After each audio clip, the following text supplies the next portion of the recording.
We are in parashat Beshalach.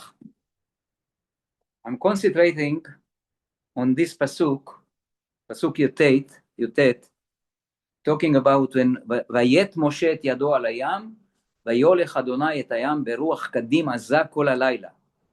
About when Moshe raised his hand on Yam Suf, and it says that was ruach kadim. Ruach kadim is a southern wind, very dry, that caused Kivyachol, the sea to be split.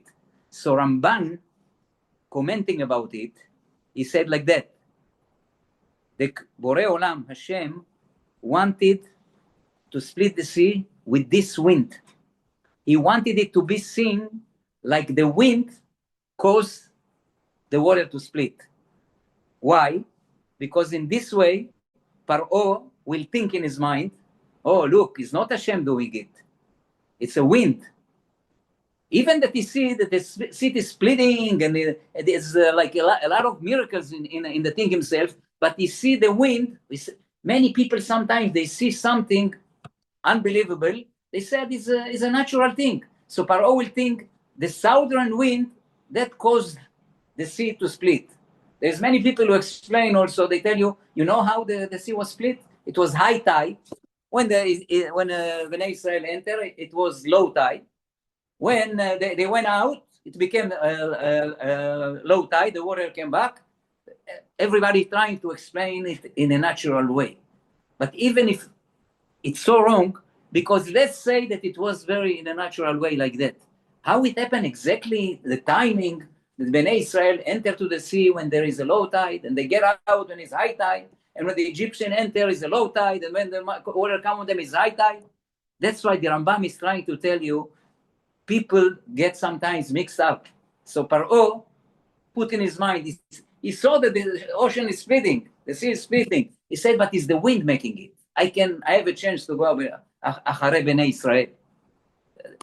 The intention of Hashem was for him to make a mistake and to go after Bnei Israel.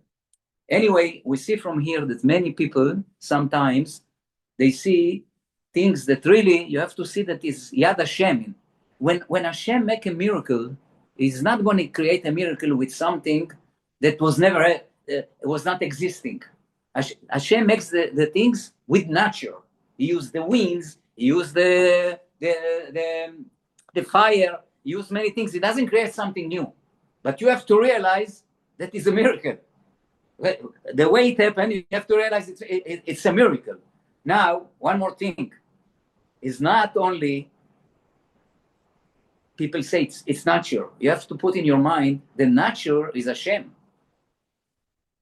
All what Hashem is doing in a miracle way, in a way that it looks to you as a natural, it's miraculous. Like there is a story in the Gemara that the daughter of Rabbi Hanina ben Dosa, she was Erev Shabbat, was upset and said, the father told her, what's the problem? She told, I wanted to light the candle, but instead of oil, I mixed up, I put vinegar. He told her, don't worry about it. The one that says that oil will light will say that the vinegar will light. It's not a problem for me.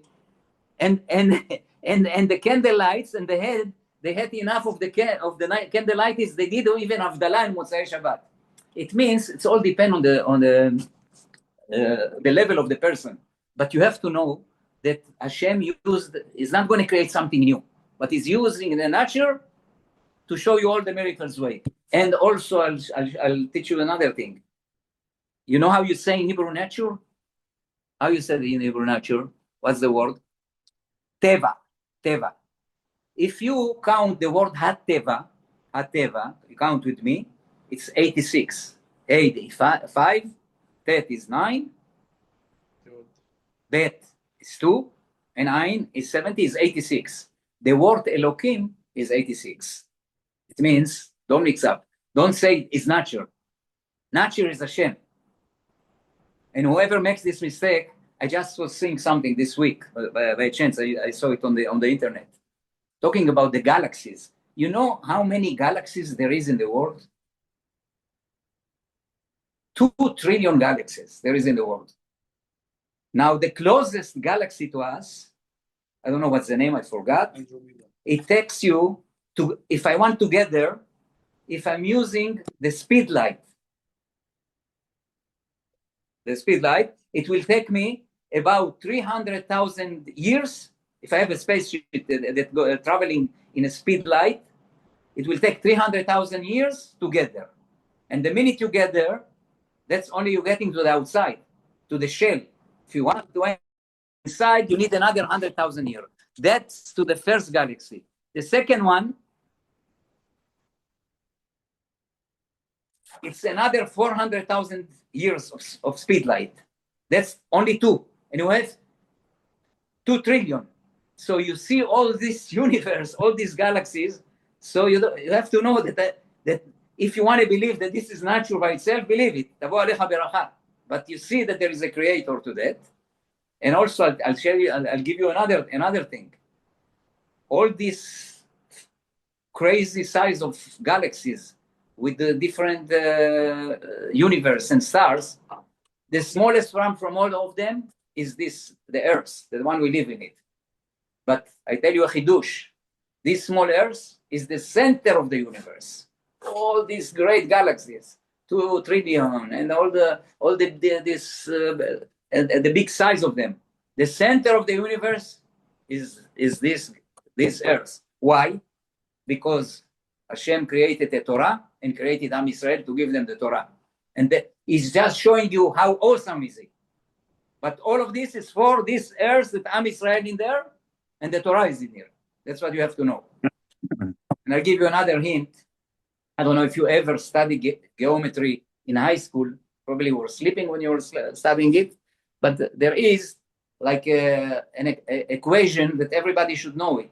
When you want to know what's the circumference of a circle, the formula is R, 2R times pi. 2R is the radius times pi. Pi is a special number that when it comes to a calculation, it comes 3.14. But 3.14, not exactly. It's 3.141414 forever. Endless. 314. Look at the word Shaddai, which is one of the name of Hashem. Shin 300, Dalet 4, and Yud 10. 314. 314 against the 3.14. Something infinite. Just small remez. So you have to know that Hashem, when he using the natural to show you everything that you see, that natural sun rising, you have to consider it as a miracle. Hashem is the one that controlling the natural.